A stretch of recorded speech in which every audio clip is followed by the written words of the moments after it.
Here we go. Welcome to episode 6 of the PPBDL YouTube channel. With me tonight on God knows what day it is because they don't matter anymore. Jared. This As always. probably will be the last installment before the Lord of the Flies takeover of the Hawaiian Islands. With the directive that the governor gave here to shut down essentially all travel to the Hawaiian Islands. We might have a lot of free time on our hand in the next couple weeks. Yeah, absolutely. So first and foremost, hopefully everybody's families are safe and sound, and y'all are taking the precautions. Especially you being my island mate out here. I know we are. We're hanging out. We homeschool the boys, so we're gonna be good to go.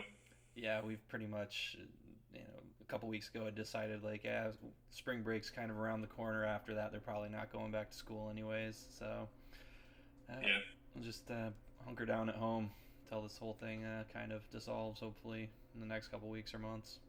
Yep. The good news is it's gave me a lot of time to go through and do all my in-depth analysis on. I like to handwrite it out before I put it into spreadsheets. So I'm a little old and new school with that. So there is light ahead at the end of the tunnel. I think. All right, so for this one, hopefully it's short, 15, 20 minutes tops. We want to start a little series like a down on the farm report kind of thing, starting with some of the lesser farm systems and working our way up towards the top of the rankings. In the bottom of the list, it's pretty easy, mainly because there's not a lot of prospects to choose from on Alan's team. I have 7 cats. So before we get to him, let's just I know we spent about an hour and 45 minutes doing that live stream of our UFA draft, and I think you kind of got a sense for who our favorite picks or least favorite picks or head scratchers were. So just let's just go back and forth on a couple of our favorite picks and then some of our not favorite picks. So you can start off, Jared.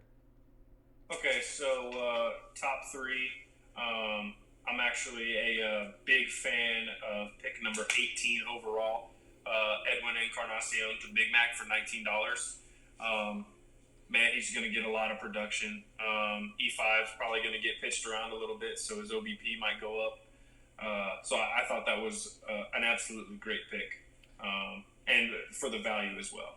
Yeah, I mean, and I'm pretty sure we had talked about it on the air. It was like Rizzo's probably the best first baseman out there, but there were a couple guys that, 15, $20 is going to get you that pretty good numbers. So yeah, I think E5 was a good one. So my top pick was a guy that we had talked about that I wanted to target, Miguel Sano. I can't believe I didn't even going back now and looking at some of these prices. He went for $23 to Irby. He's number two on mine. All right, so we can spend a little more time on him. And, and it was one of those. He probably was towards the bottom of that first tier of all those third base studs. But when you look at it, I think Donaldson was a great price at $30 as well. But I didn't want to talk about him because they talked about him in the podcast. But Sano going for $23, and if he's going to move over to first base, there's not a lot of first base talent out there, and that's a pretty cheap contract. And I think Irby locked him up until so I think 2022 is a 3-year contract, and 2023 is the 4 years. Right. The way Josh has it set up. So, yeah, please go into your pick with Sano as well. Yeah, what it really boils down to is that lineup. Oh my goodness. Realistically, you can't go wrong with any of the hitters. Like they bashed their way to the record for home runs in a single month, for crying out loud. So I think he fits in well. I don't think he's going to have much pressure than bringing in Donaldson. He's going to hit probably fifth, sixth, maybe even seventh in that lineup. Lots of flexibility if he moves to first base.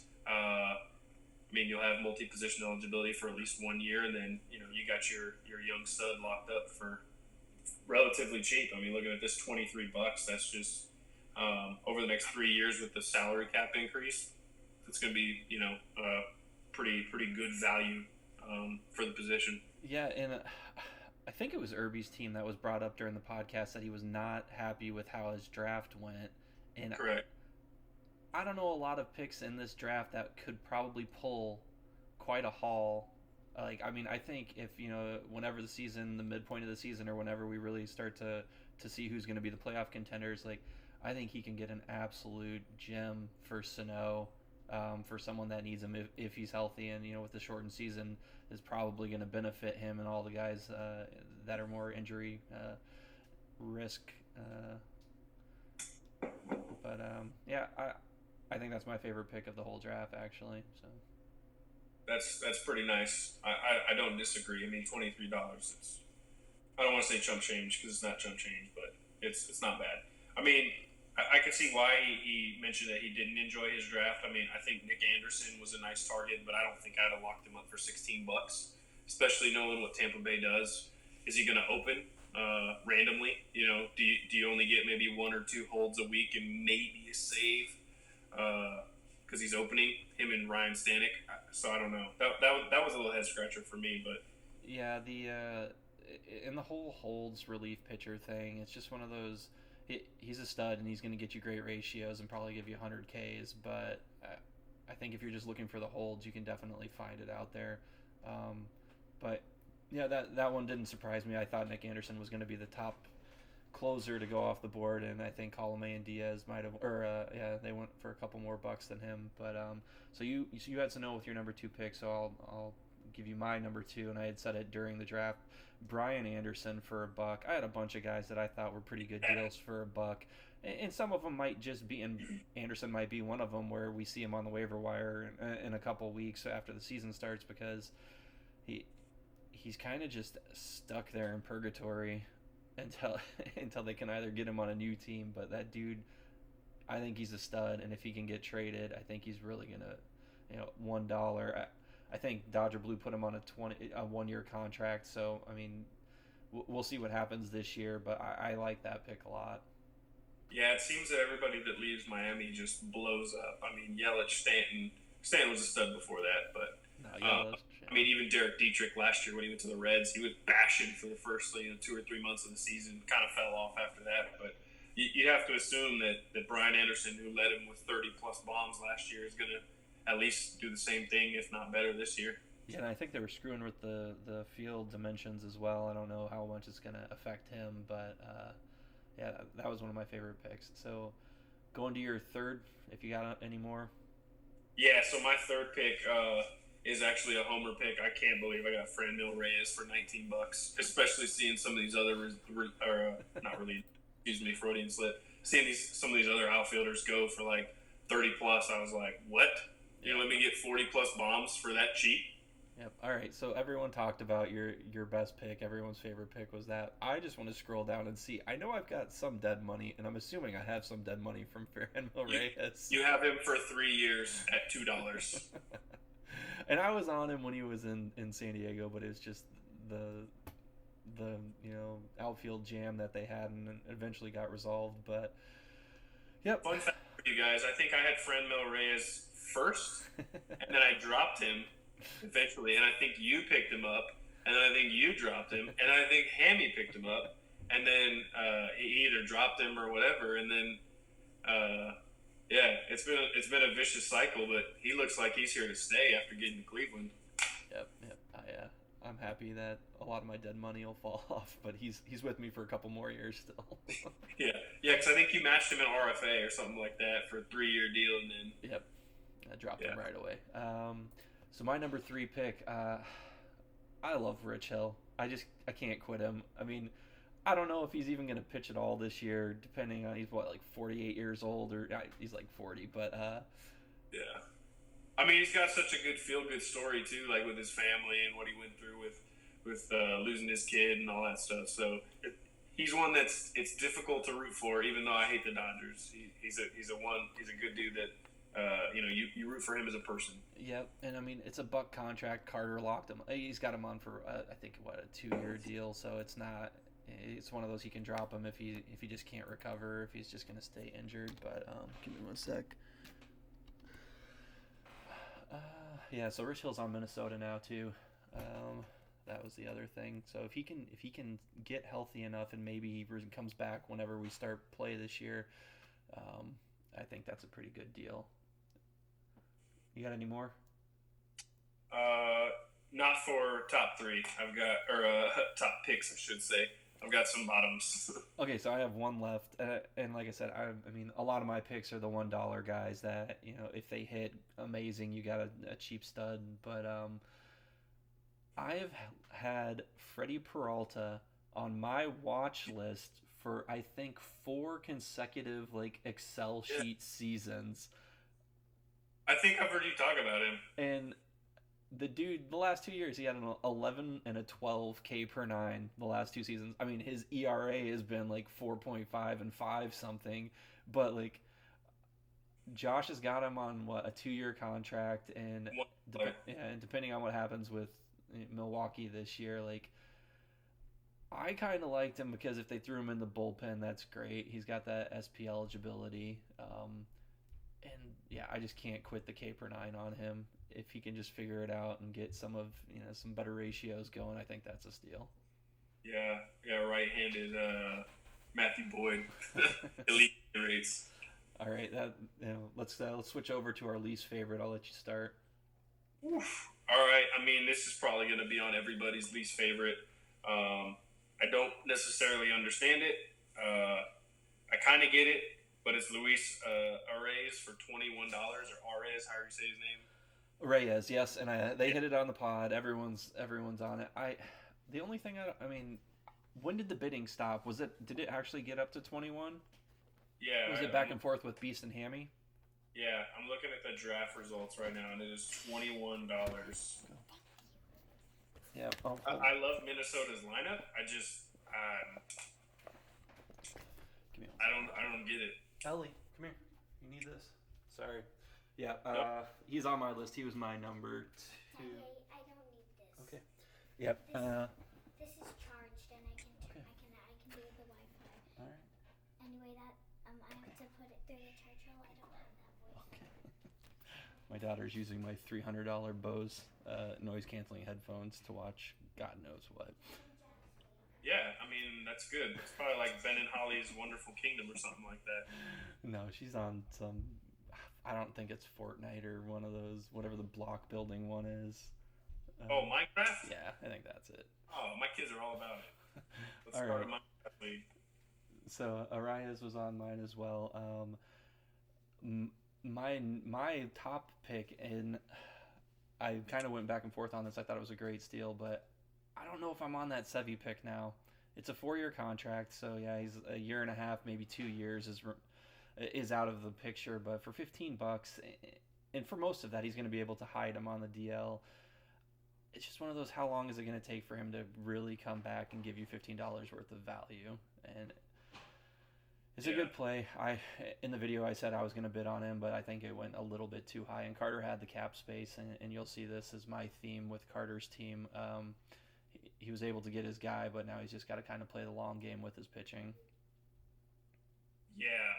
I think we'll hit that once we do his prospect ranking video. But boy, he got some offensive power. But I want nothing to do with that pitching staff. Like, you can miss me with Masahiro Tanaka all day and twice on Sundays. All right, you got any more least favorites? I actually have 5 total. Okay, so we'll let you run for a while. Started with the first one. My next one is Edwin Diaz for $21. I had him for 14, and he grossly underproduced his final season. I hope he figures it out. I don't think he's going to be in a great position with that Mets team. Losing Zach Wheeler doesn't help any. Syndergaard's kind of regressed. I know most people haven't quite soured on him yet, but that 98-mile-an-hour fastball is just leading to some long home runs. Yeah, the back-to-back Colomé and Diaz picks were the 2 highest, I think, for the relievers. And saves is one of those you can try and play it on the waiver wire, but it's a lot easier with holds. So I've got a couple $20 closers, so I understand the logic by what DP wanted to do. But yeah, I mean, you had Diaz on what, $7 or $8 contract, and then he was good one year and bombed the last year you had him. So yeah, I agree. I mean, I've got some high pricers. I think I've got Wade Davis at 15, and I've got Blake Trinan, who's now going to be a holds guy out in LA, for 23. So I get it. My next pick for bottom is actually Yu Darvish as well for 27. I'm off the Yu Darvish train as of about 24 months ago. So yeah, hey, I think it was brought up. I don't even know what the bid was in the other league. I ended up with them 40-something bucks. It was insane. I definitely shouldn't have done that. But yeah, I mean, $27 for hopefully, yeah, if he can stay healthy and give you some good ratios, is yeah, it's probably a little on the high side. But I think at that point, what was it? Kershaw was the only other pitcher that had gone so far, so there were still some pitchers out there. So yeah, Irby definitely got who he wanted in Darvish. Well, I mean, Mad Bum went for $1 less. That's kind of what I'm looking at. And then Robbie Ray with elite K rates, went for $9 less. And yeah, I don't know. It could work out. I just don't love Chicago's pitching staff, and I don't love you, Darvish, at all. So that doesn't. All right, you got any more? Oh, you said five, yeah. Sorry. Yeah, last one is this head scratcher with Kyle Schwarber at 16. Yep, and we hit it in the video. I mean, I guess you get your guy with him, but I don't know if it's name value or what, but I don't understand it. I don't see it either. So. Yeah, I mean, to Ryan Christensen's credit, this is a rare swing and miss, I would say, for him, or could be. I mean, yeah, you'll probably get 30 bombs, but boy, those strikeouts. No, and he's only outfield eligible now, and he's not even a great defensive outfielder. They have some pretty damn good ones in Albert Almora Jr., Jason Hayward, and then obviously Chris Bryant when he plays the corner. So kind of interesting, $16 for kind of a role-playing bat. Yep, I don't know what contract he put him on. Probably something that is controllable 1 or 2 years. That if he needs the salary space, he can dump him. Oh, excuse me. So I had one last player, and that was Will Smith, $10 for a catcher. I don't understand it, and this kind of goes back to trying to close the loop on Carter's draft. I think a lot of us do think that, yeah, he's got the power now, and he should have because he had the money to spend, but I didn't really care for what he did on the pitching side, and I think he did overpay for a lot of his bats. So while it looks good this year, what is it going to look like next year when we got Mike Moustakas on, what's he on, a $30-something contract? Yeah, actually, I lied. I misread my notes. Mike Moustakas was my last one. Okay. I had Mike Moustakas for $15, and I remember a couple of years back when I got him, some people were like, "What? Moustakas for $15?" And I think it was only you and Josh that gave me any credit, and were like, "Yeah, that could end up being a pretty steal." But yeah, $33. I mean, we're talking $72 in the infield alone. That is a hefty investment. I mean, if you factor in Brian as well, like a third of his salary cap essentially is locked up just in those three guys. Throw in Harper, and yeah, I don't know what kind of contract they're on, but if any of them are more than 2 years, yeah. Hey, and I mean, I love Suarez, and I think had he not been, had this injury or surgery right before, spring training started, he probably goes for higher into the 40s. But this is something that I've run into, and Carter's going to end up running into it too because he's got these guys on such long contracts. But with Bryant and Harper and Hayes, he's got 3 really solid outfield. I mean, 2 all-stars, and then, Hayes is pretty solid as well. So when he keeps talking about, yeah, well, I'm going to call up, Austin Riley, Jordan Alvarez, Luis Robert, you're going to run out of space. I'm telling you, which is exactly what happened to me, and which is why I traded a lot of them. So unless, Alvarez gets some kind of position eligibility, and even if it's an outfield, I've heard that the Astros are looking at left field for him. He's gonna run out of places to play these guys. Is Bryant gonna keep any of that eligibility? I know he's got third, left, and right, so he might be able to move some of his guys around, but Carter's kind of out on the hitting side of this now. He's not really gonna look for any free agents or any draft picks coming up because he's kind of locked up on the pitching side. But we go back to on the hitting side, we go back to his pitching side. It's a bit more in question, and he's either playing the long game or he's going to try and stream. We'll see. Yeah, you hit it on the head. That was my thought as well. Was Jordan Alvarez? I mean, he doesn't have a position, so you have to slot him as your utility. I mean, Luis Robert only has center field right now. Austin Riley only has left field right now. So, yeah, and then he picked up Sam Hilliard, who may or may not play in Colorado. I don't think so. I think that would have to be a long play, which I mean he put him on a 4 year. But yeah, he's locked up. I mean he's got all those guys are on 4 year contracts, and all of them, including J.D. Davis, who's on the 3 year, all of them have outfield eligibility. So you're absolutely right. Maybe he's planning to try to package one and ship him out. Can do that. I mean, he's only got $4 remaining as well. So when we start talking about dropping some of these guys, that dead money is a killer. Yeah, he's got absolutely no room to maneuver whatsoever with the pitching. And I just looking down. I mean, Dustin May is the only thing that even comes close. Bless you. Only thing that comes close. I mean, Tanaka, Paxton just had core surgery. Carrasco long past his good days. So, yeah. All right, we spent way too much time on Carter's team. You got anything else from the UFA draft? Nah, that's it. All right. Just trying to figure out the enigma that, Carter's going to Carter. There it is. Yeah, I mean, if anyone wants our real-time reactions, just go back and watch the YouTube video. It's all there, and I think we kind of reiterated a lot of our thoughts on that. So let's move over to what we want to do with this series, just a down on the farm kind of situation report. We had mentioned that I have 7 cats. Alan's team definitely on both of our lists was the team that was probably at the bottom for the farm systems right now. So what I wanted to do was just kind of go back from the inaugural draft in 2016 and then just kind of go year by year on them. And what I'll do in the video is I'll put all of the picks in the comments. So if the guys are listening at home, instead of me reading them off right now, we can kind of just look at the comments and then just follow along. So in the 2016, I've got 3 guys highlighted, and it's mainly because they're still on his team and they're going to play a big role. I did the same thing. Yep. Okay. So number 1, Byron Buxton was, I think, at the time a top 2 or 3 prospect, if not number 1. I think he was number 1 for a couple of years actually. So the way the 2016 worked was we'd thrown out, I think it was 3 names at a time. So the only reason he didn't go first was because whoever threw out the first 3 names didn't nominate him. So definitely went for $10 and a priority. So Byron Buxton, and then Aaron Judge was his next pick. And then Kyle Tucker was the other guy that I had highlighted. And all of them are outfielders. And of the 3, I think Judge is the only one that probably outperformed expectations. And it's left to be said for what Kyle Tucker is going to do if he can get the playing time.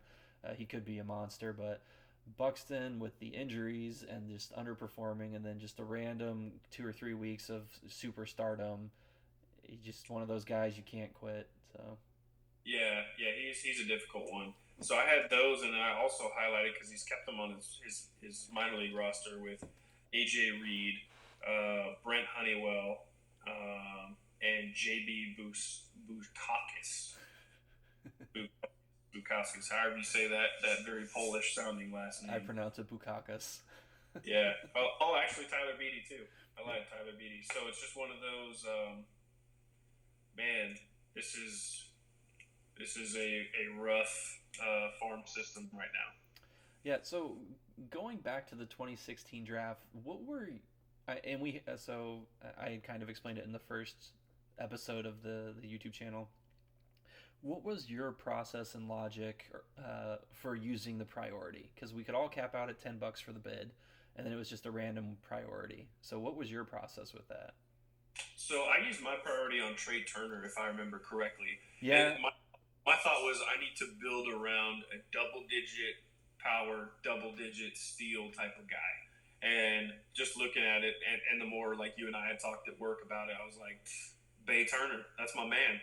So I honestly, like looking back, I don't think I fully understood it. Just knowing like I want this dude. I want Trey Turner, and I'm going to use my priority on it. Because 2016 is just like even looking at his team and then looking at everybody else's, it's just one of those like, what were we all like doing? We were so young and dumb. I mean, like I said, I had only looked at MLB.com's prospect lists, and it's definitely not one of the ones that I look at right now. I mean, it's on my tracker, but it's not one that I take as Bible. And I think in the in the video, I think I had said that you had waited to use your priority on Turner. He went in the top 10 picks, so that was my bad. I thought you got him like towards the end as a steal, but um, yeah, I think most of the guys that were going at the beginning, everyone was using their priority, so it was literally just whoever was at the top probably got him. So there was probably some strategery in there where, hey, I'm gonna wait. I know I'm not gonna get this guy anyways, but yeah. The only other takeaway I have from the 2016 draft is it's pretty crazy how many guys that are superstar all stars now that were traded during that, before they came up. So, and I had hit on a bunch of them, so we don't need to go into detail on that. Yeah, I'm actually. I agree with that completely. We won't reopen your old wounds, but it might hurt Ryan C to remind him, old Team 4, that I pried Joey Gallo away from him, one of the premier bats, if you will. Yeah. All right, so 2017 was a unique draft as well, where it was if you have an open roster spot, you can grab a guy. So in 2017, Allen drafted or took Uleski Gurriel with I think the 1-4 pick, and that was his only pick in the draft. So this is a trend that we'll probably see is he's looking for guys that are MLB ready or already up with his next couple drafts. Yeah, and that's kind of what I would guess too. Maybe try to trade up and get one of those stud guys to let develop. But I mean, this is clearly a homer pick. He's Houston all the way. Doesn't even believe they cheated, even though they cheated. Pretty old at this point. I think he's 36 right now, so that would put him 33 years old, taken with the number one or first round draft pick, I should say. But yeah. 2017, that was a weird year. I think we kind of figured it out going into 18, 19, and then obviously. Yeah, definitely. And Gurriel's not even on his team anymore. He's got the other Gurriel now. Who I like way better, by the way. Yep. So 28. Moving on to 2018. This is really the start of his trends of drafting specific position and then slowly drafting less and less in these amateur drafts. So 2018 was the last year that he had all three of his picks, and he went with Hunter Green, Bukauskas, and then Franklin Perez, all starting pitchers. And I guess if you're gonna try and invest heavily in the pitchers, this is the way to go. Just get as many dart throws as you can. Yeah, and JB Bukauskas on my top 500 compilation spreadsheet that I use with the 15, he's like number 321, and then Franklin Perez is number 341, and Hunter Green is not even on his team anymore. Yeah. So, yeah, I mean, who knows? Who knows? I think Franklin Perez would probably be my pick to shock the world, if you will, and do one of those Miracle on Ice like the U.S. hockey team did to Russia that one year. But I don't know. Hunter Green would have been the man, but he's gone now. So yeah, and we'll take a break in between 18 and 19 to just kind of go over Allen's pitching staff, which is insane already, and he's got a bunch of them on extensions. But Patrick Corbin, Glasnow, Lance McCullers, Steven Strasburg, Syndergaard, and then we're going to Chapman, Yates as his closers. Yep. In Fulte for $4. I mean, if that guy can rebound, that's a great steal too. So he already has a ton of studs, and it's just one of those. This team is one of the teams that I'm always looking at and think, how has he not won it all yet? Like with a lot of the cheap contracts that he has on the hitting side, and then this pitching staff, it's one of those that it really does surprise me that he hasn't made it to the championship or won it all yet. So it looks like he's building his team with no prospects essentially. We go into the 2019 draft. He had one pick in the 2019 draft, and that was Corbin Burns. Another pitcher. Yep. So yep. I mean, he's got him in the amateur status still in his minor leagues, but Fantrax has favorable projections on Burns, and if he can get the playing time, he should be one of the better of his prospect picks. Yeah, I also see a theme. That early on in this league and my fantasy baseball career in general suffers from a case of the homers. I mean, he's got Bregman and Correa right there in the infield. Correa $59. Yeah, that's rough. Kyle Tucker, like we talked about earlier, if do you put, I would rather have Kyle Tucker in the outfield than Jordan Alvarez, if I'm being completely honest. Um, Lance McCullers Jr. Let's just hope he didn't put too much eggs in one basket, as the saying goes. Yeah, I mean, I love what he did with getting Sanchez and Bregman, and this was 2 or 3 years ago when he got Bregman. So, like I said, I mean, it blows my mind that somehow he doesn't have a championship banner. Like the, the studs on cheap rookie contracts that he has allowed him to do this with Cray and allowed him to extend all of his pitching. Um, so it's definitely a team that if they can come together, I don't see why he couldn't make a strong late postseason run. Um, so the 2020 draft, he did not have any picks. So since 2018, he's only drafted pitchers, and he's had less and less picks. So set on the sidelines for the amateur draft this year, which I think was one of the stronger drafts that we've had. So um, don't really know what his thoughts are on it. Did he want to sit out? Did he want to try and get back in it? So if you have any comments, Alan, please feel free to post them or shoot them in the text message thread. I definitely won't see it if it's in the text message thread, but I will if it's in a comment. I'll relay it. But yeah, I don't know. I don't know what to kind of do. Corbin Burns wasn't even ranked because obviously he's like a major league guy. But when I averaged out all these draft positions throughout our farm systems for all of us, far and away, Cats came out with the worst, with an average draft or average ranking of 203 for his team, which for reference we'll say Carter was an average of 182 and I was an average of 54 and so on and so forth. If that gives you kind of some context on the ranking system doesn't love the green guys.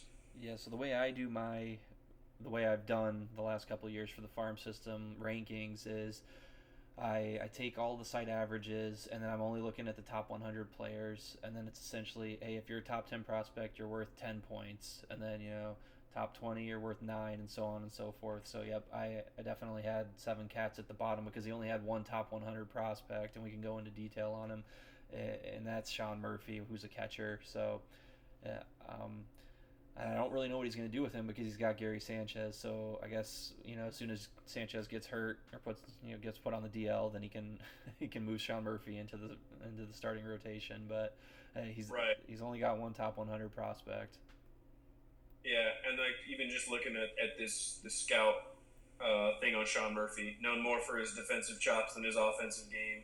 Drafted in the third round of the 2016 MLB draft, has a chance to be a terrific two-way player just like Will Smith. So it's one of those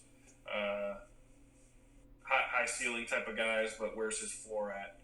So, yeah, and the ranking system I had, very similar to yours, obviously, average into sites and then go by ranking top 10, top 50, so on and so forth. Actually had Brent Honeywell Jr. came to number 86 overall. Based on 14 sites that I had used, but yeah, that's semantic at that point. Yeah, and I think the reason Sean Murphy's $8 is because I'm the one that bid him that high because I do like him and I do. Yeah.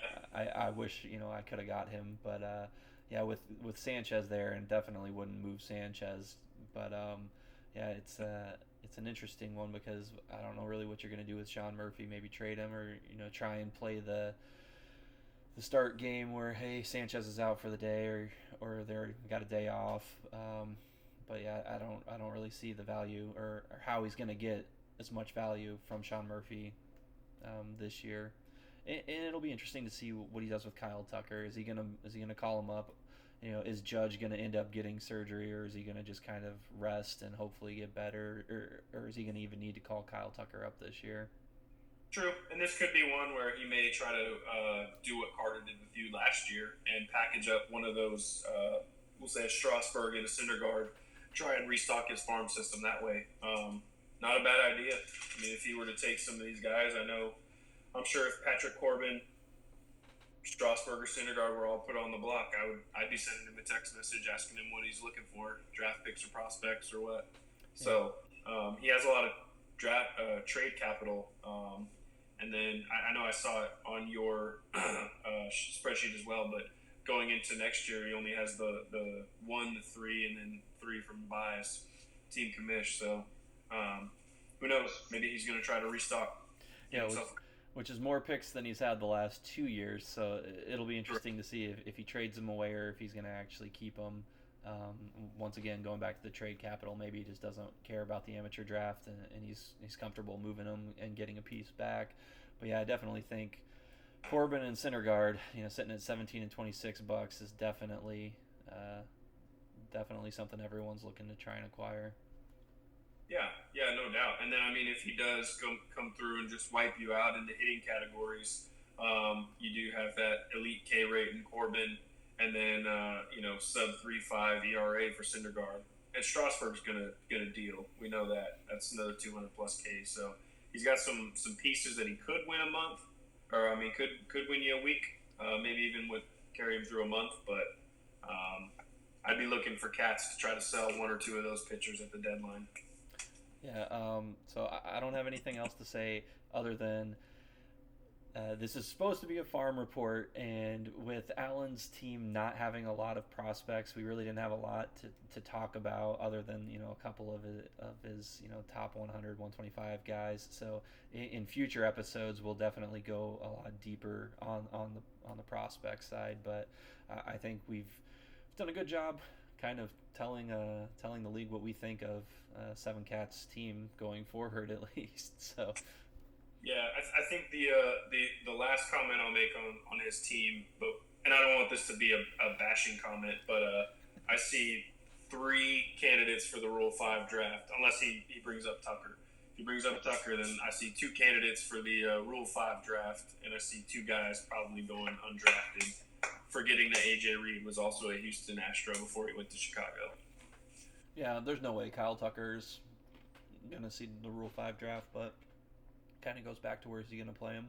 But yep. Do you have any other closing comments before we get off? We wanted to try and make this quick, but we definitely went over the 15-20 minutes. We did, and we always do, because we have good conversations, and there's nothing else to do during quarantine. But I definitely think that his strategy is going to be try to get more guys like Bregman and Sanchez, which my best guess is he's going to package up 1 or 2 of these nice starting pitchers, and he'll do it. I know I would be interested. I'm sure you'd be interested. Josh Baez, his brother Ryan. We'd all be interested in getting a couple of these guys, and that's probably the way he's going to build. And looking from the outside in, just looking at the roster, that's what I would do.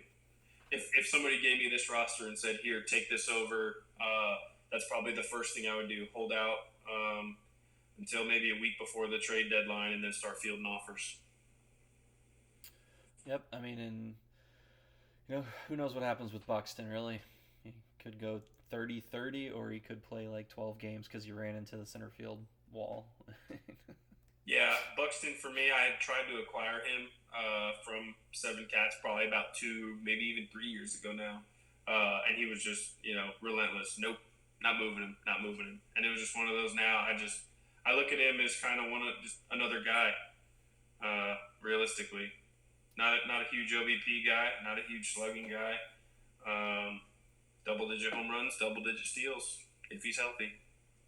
Yep, I mean, I think Allen has such a good core of rookie contracts there with Sanchez, Bregman, and Judge that it's just one of those, if I can just build around those guys, I should be good. I definitely wouldn't be trading any of them. I've definitely tried to trade for Sanchez. I think I was even going Verlander straight up before, the injury and all of the shortened season stuff happens. And it's definitely one of those.